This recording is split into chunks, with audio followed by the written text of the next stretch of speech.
ঈদ হচ্ছে আমাদের খুশি। কাদের জন্য খুশি? যারা রোজা রেখেছে তাদের জন্য খুশি। যারা রোজা রেখেছে, যারা জানতে পারলো যে আমার এই রমজান মাস আমার গুনাহগুলো ক্ষমা করতে পারলাম, তাহলে তাদের জন্য খুশি। কিন্তু দেখা যায় ঈদের সময় আনন্দ কারা করে? যারা কম রোজা রাখছে, কম নামাজ রোজা রাখছে, তারাই কিন্তু ঈদের দিন সবচেয়ে বেশি আনন্দ করে। ঠিক কিনা ভাই? যারা মুমিন, সাচ্চা মুমিন, তারা কিন্তু ঈদের দিন কি করে না? আনন্দ করে না। তেমনি একটি উদাহরণ হযরত ওমর রাদিয়াল্লাহু আনহু, তার সময়কালে যখন ঈদের নামাজের যখন সময় আসলো, ওই সময় দেখতেছি যে থাকে না, যেমন সকাল 8টায়, কোনো জায়গায় 8:30টায়, সকাল 9টায় টাইম থাকে না, তো সাহাবীরা দেখতেছে যে টাইম তো হয়ে গেছে, আমাদের ইমাম কই?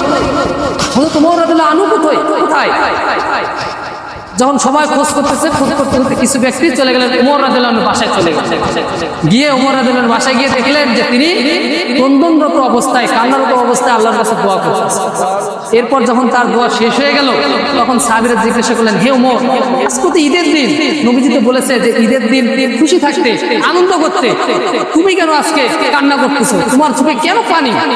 তখন ওমর রাদিয়াল্লাহু আনহু বললেন যে হে সাহাবীরা শোনো, আমাদের নবীজি তো আরো বলেছেন, কি বলেছেন?